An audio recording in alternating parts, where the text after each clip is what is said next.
All right. Good morning, beloved community. Good morning. Are you gifting love this holiday season? Yes. Wrapped up in a bow? In a box? Or with an open heart? And are you receiving the gift of love this holiday season? Even when you're standing in line? Even when you're trying to find a parking space? So I have lately been very aware and conscious of the circle of love in my life. Some of you know this, some of you don't. Our 13-year-old dog died on November 15th. And then we had to put our 14-year-old cat down a week later. My partner Sue's dad has been in the hospital. And currently my dad is in the hospital. So it's been a time of thanksgiving for my spiritual practice. And I know that based on ministerial and practitioner work that I do, that it's really hard to build a spiritual practice when you're in grief or in stress or in a life situation. And so I continue to be very appreciative that I have my spiritual practice. And then to, as they say, make lemonade out of the lemon. Because yes, God is always good. So Sue and I have been talking about our awareness of the circle of love that pets bring. Anybody experience that? Probably most of you, maybe not everybody. My dog's name, BJ, stood for Bundle of Joy. And indeed, she was quite a bundle. And obviously created an exchange of love and joy each day, because now there is no longer anyone greeting us home with that wagging tail and that smiling face, that energy that just says, I love you and I'm happy you're home. No longer after dinner coming to get me literally and give me the nudge to take her for a walk around the block. No longer the space and time where serendipitously, of course, because I work from home, we would have interactions. And I would take breaks and go outside on the patio with the dog. And those exchanges, of course, now are a vacuum to recognize how much love actually circulates through even just an animal, and that's not talking about even people from a deeper sense of connection, although we all know that pets are unconditional love because they don't argue with you. They might try to nudge you a particular direction at a particular time. But, sometimes, Jesus obviously said, come as a child. And I think to myself, when I think about that term, I think, come as a child, because, boy, as adults, do we really stand in the way sometimes. So, today's lesson, love shines its light through you as you. So, what's the difference between the air around me and my body? Any thoughts about that? What's the difference between our body and the air? Lower vibration. Vibration? Mm-hmm.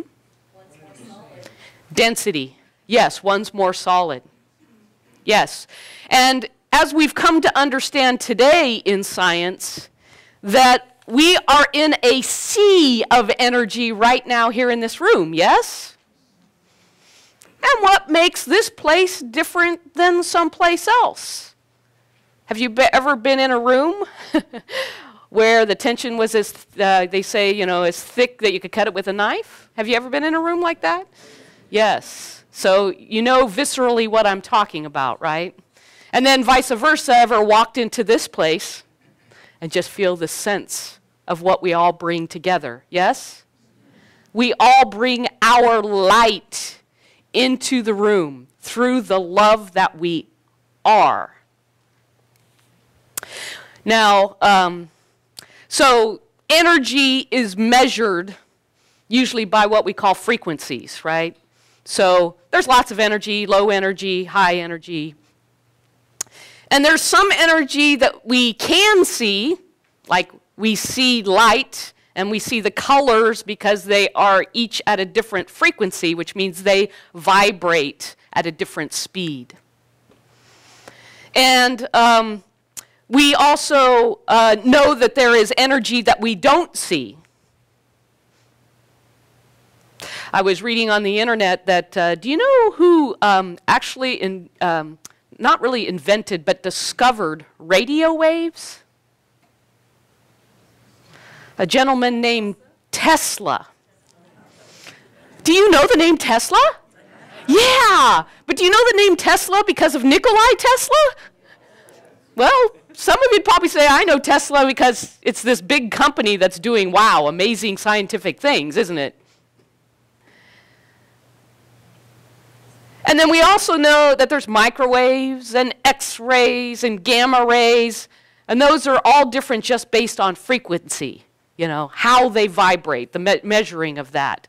And we exchange energy with our environment, whether it's the air we breathe in the room, the food we eat, or the electrons bouncing around the room. And we're actually able to determine the end of our body based on feeling the different vibration between what we are and then our environment around us.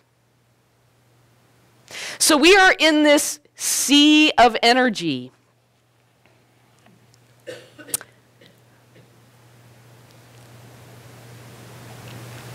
So how about this center? Are you feeling the frequency of this center? And I've actually, you know, when I've been here for my office hours or different times, whether the room has been full or whether people have just dropped by, or talking to people who attend Ollie or Scott Wyman's class, I've had at least 5 people say, wow, the energy in this building is wonderful. Why do you think that is?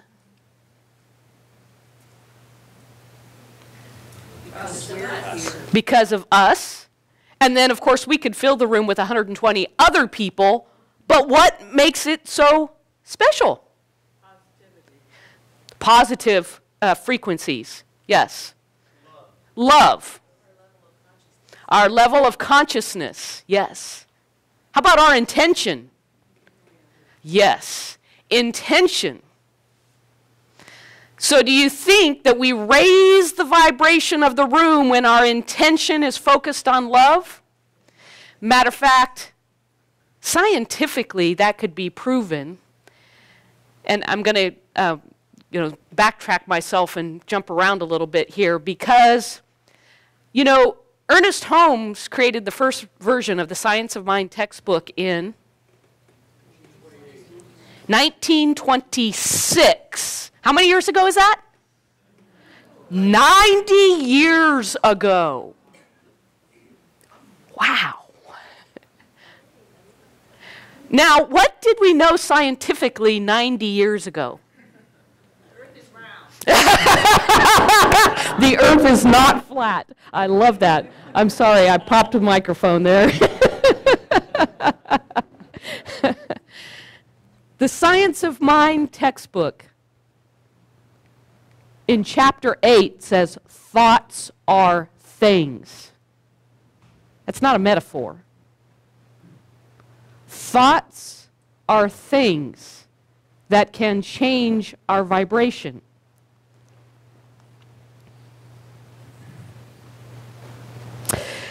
Ernest Holmes, when he created the Institute and then became a church, he didn't really want to have a church. He named it an institute.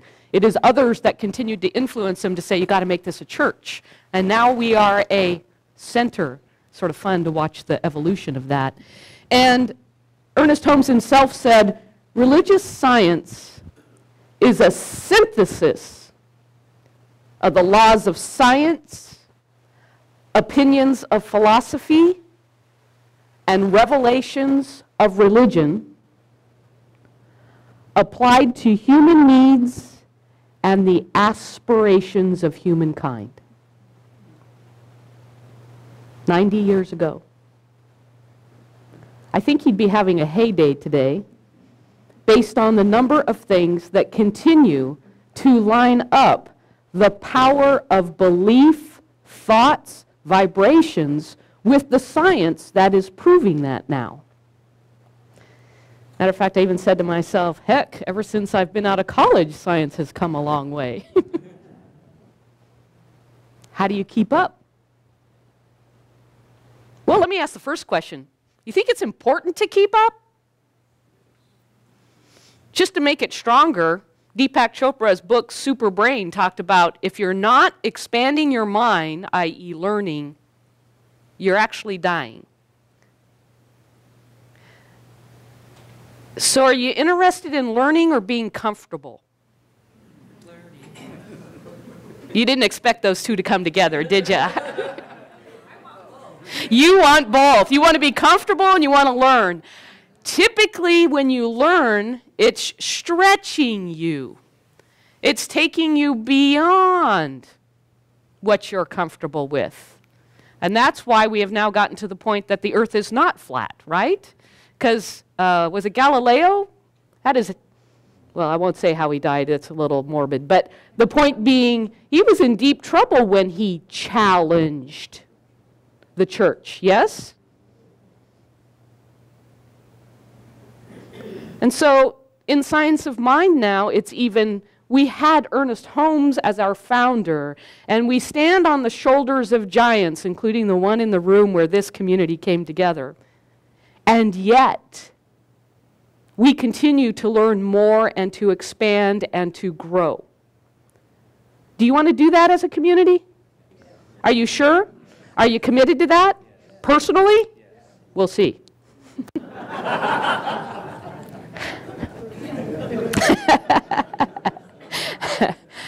Love shines its light through you as you. Say, I am the light. Yes, you are the light. And again, that is not just a saying, it's not just a metaphor. Today, within the last couple of decades, scientists have proved that you are indeed light.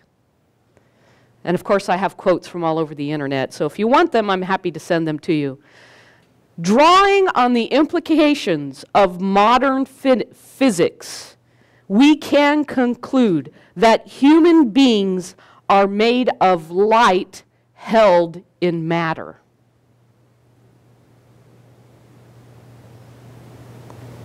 I'm glad I heard the wow. There's ahas, right? I mean, you hear these things, but do you embody those things? In another article, it talked about some research done by a German biophysicist. He's a pioneer in the field of biophotonics. I never had heard of that before. Sherry's like, woohoo! Biophotonics. His name is Fritz Albert Popp. Now, I want to make sure that people know that photons are just a fundamental particle of light. So when we talk about photons, we're talking about characteristics and aspects of light. Popp's research uncovered that all living cells emit photons. And the light appeared to be sourced from within DNA. Furthermore, the DNA could transmit a wide range of frequencies, and that there was an exchange of photons between different organisms. We literally are beings of light, and we literally exchange light with one another.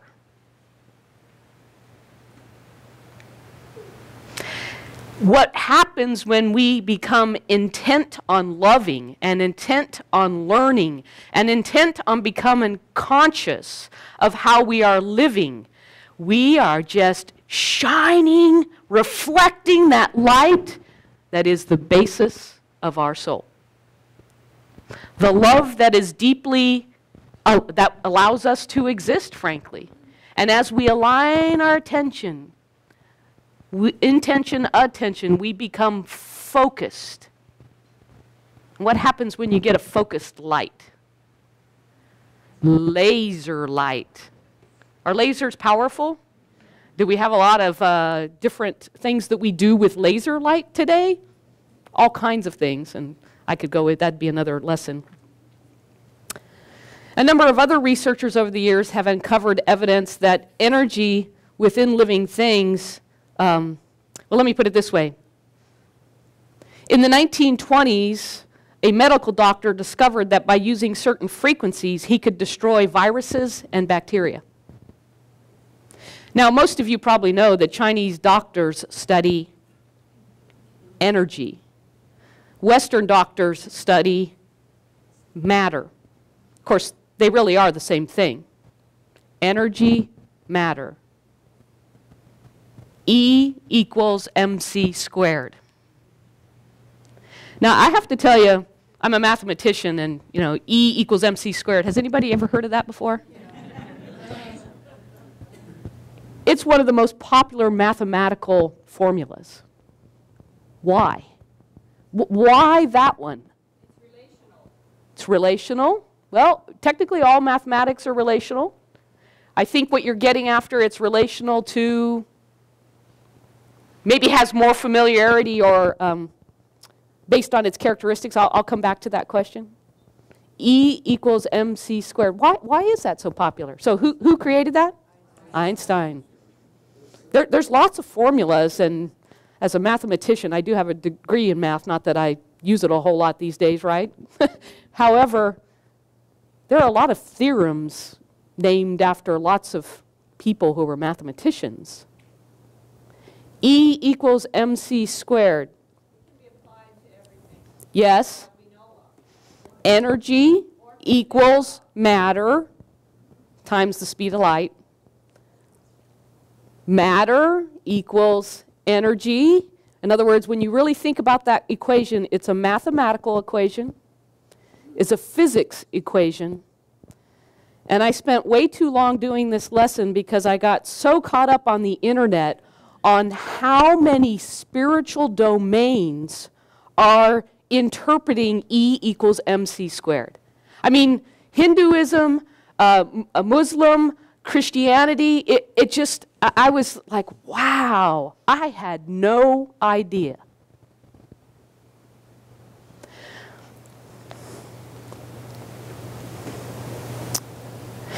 And so Tesla, Nikola Tesla, back when he was alive, argued that if one could remove certain outside frequencies that interfered with our own body's frequencies, you would have greater resistance to disease. Could you repeat that? Tesla argued that if one could remove certain outside frequencies that interfered with our own body's frequencies, we would have a greater resistance to disease. How does that line up with science of mind? It is literally, in another article, it says that the human body has a frequency between 62 and 68 megahertz, and megahertz is just the measure of the frequency. Sickness and disease begin to kick in at 58 megahertz. Wow, that's fascinating. The study also looked at the effect of positive and negative thoughts on our frequency. Negative thoughts were found to lower the human frequency by about 12 megahertz, while positive thoughts raised the frequency by 10 megahertz, which I found interesting. You need twice as many positive thoughts to cancel out the negative thought. But interestingly, quote unquote, prayer and meditation raised the frequency by 15 megahertz. I'm going back to learning. Would you like to continue to do more spiritual practice together? Would you like to continue to learn more together so that you can grow in your faith. Or, you know, frankly, at times before I could do meditation, I had to talk myself into the fact that it was valuable. Right? Because why would I want to spend time doing it if I couldn't convince myself that it was worth my time? 15 megahertz worth? I have so much to say on the subject, and time is just like flying. For those of you that haven't read the neuroscientist's work by Candace Pert, and she has a lot of books out, it's now recognized that many illnesses can stem back to emotional stresses and problems in our infancy, even in the womb, before we had language. Meaning, learning is not just about coming here and having a class, because now we're using our mind, you know, our thoughts. And those are powerful. But I'm also going to say to you the silence of meditation is also very important for us to do together, to learn, to experience that connection with the oneness that we are. And again, I could go through a lot more, but I have something that I really important to do. I need everybody to close the doors, and also I will ask Ted in a moment to turn off the lights. Uh-oh, Kathy's dangerous.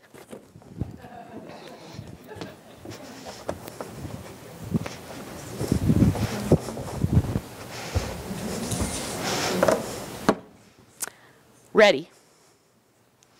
Can you turn off all the lights? All the lights. Oh, well, we'll let those go. Thank you. Any light that can be turned off. Of course, we have the sun tunnel. All right. That was an unplanned.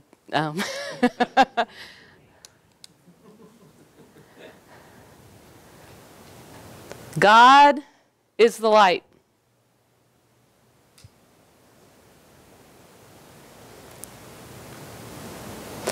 I hope I'm not going to get anybody in the eye. Maybe the sound guy. What happens when I stand in the way of the light? Okay? And what do I cast? A shadow. God is the light. When I stand in the way of the light, I cast a shadow. And sometimes I actually block the light so much that I can't see the light. Is the light there? Is God darkness? That's always a tricky one, because people want to know, well, if God is everything, God has to be darkness. What is darkness? A lack of light.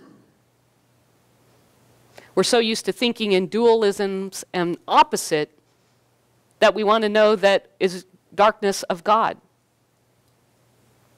But light is of God, and when we stand in the way of our light, we get darkness.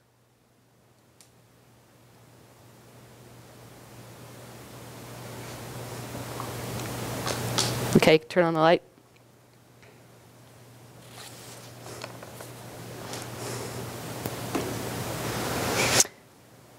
So how do we get in the way of God's love and light?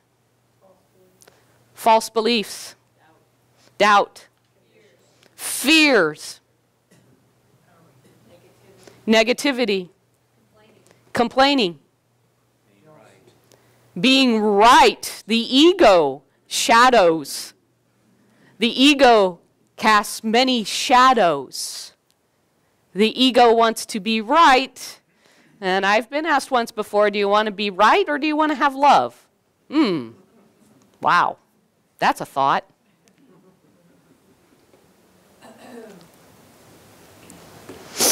So, what is fear?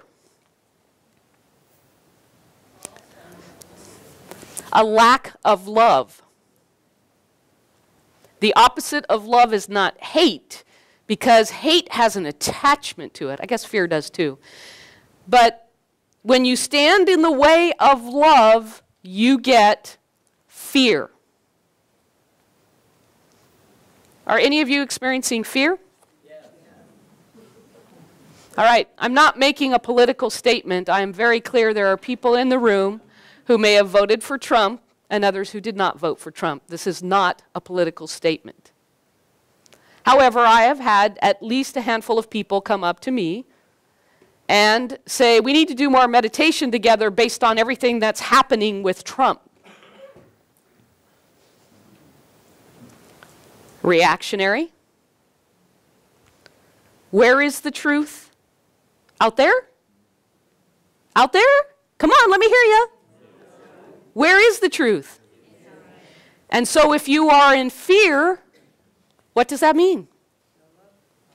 No love. You're not shining the love which has more power over fear, just like a candle has, or a flashlight, has more power over the darkness. Does this make sense?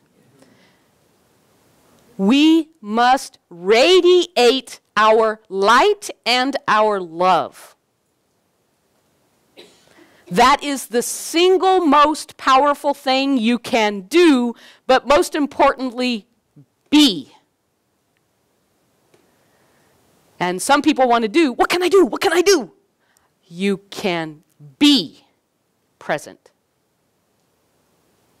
And when you are present, you are shining the light physically. I mean, I say physically because of matter, but I'm saying physically because of energy. And as a community, we need to shine our light and our love so bright that people in Chico wonder what the heck is going on here. Last Sunday, I was running a race. There's something called the California International Marathon, and they allow relays. And for years, there are at least 30 Chico women who run together on weekends, and we get together as teams and run the marathon. And my leg was 7 miles. Woohoo! And I ran that, and you know, I didn't really want to go because, well, I started out this lesson with what's going on in my life, and I just felt like I want to be home and I want to be grounded, right? But I couldn't find anybody last minute, and I didn't want to let my team down, so I went. 3 of the people don't know that I'm a spiritual co-director here, but we got into a conversation about mindfulness. And they weren't sure where they could go to practice and learn mindfulness. Am I shining a light here? Michael's covering his eyes. I'm saying to you that it is, you know, for some who don't have a spiritual faith, it's coincidence that I ended up in a space where people who don't have a spiritual practice, because spiritual practice is tied to a particular religion, which is tied to traditional dogma, etc., are looking for places like this. So for those of you that are fearing Trump, what can Trump do for us? Draw the people in who are fearing and let us show them how to be the light and the love. Are you with me? Yes. Are you with me? Yes. Ah, so much better. All right, so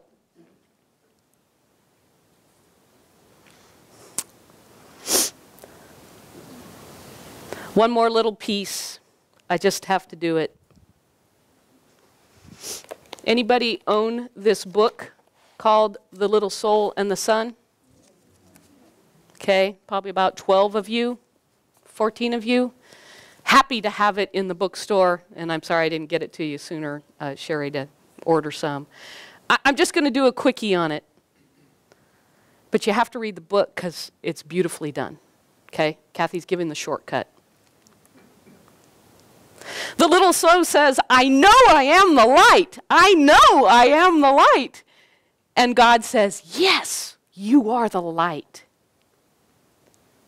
Do you know you are the light? I hope you were listening today. The little soul says, and now I want to be the light. I want to be the light. And God says, but you are the light. You're one with me. You are the light. Do you experience that you are the light? Yes. It begins with intention.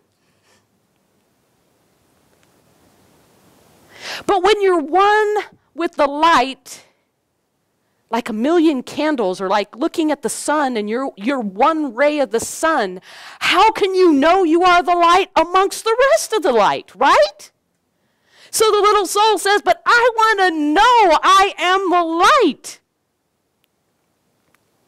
And God says, well, then, in order for you to have the experience of being the light, you will also need to have the experience of darkness. But you have to promise me one thing. What is it, says the little soul? What is it that I have to do or be, or what is it? Don't forget you are the light.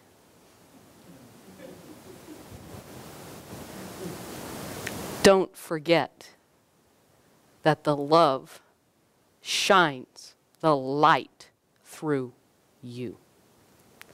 Namaste.